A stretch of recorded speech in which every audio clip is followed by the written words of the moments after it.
30वां बाब।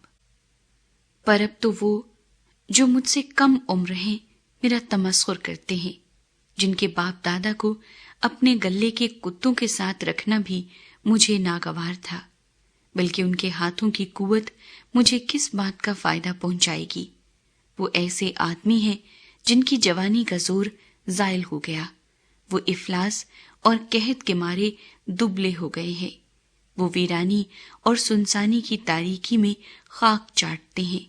वो झाड़ियों के पास लोनिये का साग तोड़ते हैं और झाऊ की जड़ें उनकी खुराक हैं। वो लोगों के दरमियान रगे दे गए हैं। लोग उनके पीछे ऐसे चिल्लाते हैं जैसे चोर के पीछे। उनको वादियों के शिगाफों में और गारों और जमीन के भट्टों में रहना पड़ता है। वो झाड़ियों के दरमियान रेंगते और झनकारों के नीचे इकट्ठे पड़े रहते हैं। वो अहमकों बल्कि कमीनों की औलाद हैं। वो मुल्क से मार मार कर निकाले गए थे और अब मैं उनका गीत बना हूं, बल्कि उनके लिए जरबुल मसल हूं।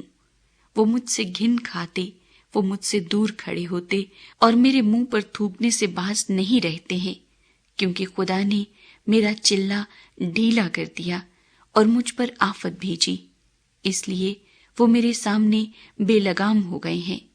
मेरे दाहिने हाथ पर लोगों का हजूम उठता है। वो मेरे पांवों को एक तरफ सिरका देते हैं और मेरे खिलाफ अपनी मोहलिक राहें निकालते हैं। ऐसे लोग भी जिनका कोई मददगार नहीं मेरे रास्ते को बिगाड़ते और मेरी मुसीबत को बढ़ाते हैं। वो गोया बड़े रखने में से होकर आते हैं और तबाही में मुझ पर टूट पड़ते हैं। दहशत मुझ पर तारी हो गई। वो हवा की तरह मेरी आबरू को उड़ाती है। मेरी आफियत बादल की तरह जाती रही। अब तो मेरी जान मेरे अंदर गुदाज हो गई। दुख के दिनों ने मुझे जकड़ लिया है। रात के वक्त मेरी हड्डियां मेरे अंदर छिद जाती हैं और वो दर्द जो मुझे खाए जाते हैं दम नहीं लेते। मेरे मर्ज की शिद्दत से मेरी पोशाक बदनुमा हो गई। वो मेरे पैराहन के गिरेबान की तरह मुझसे लिपटी हुई है।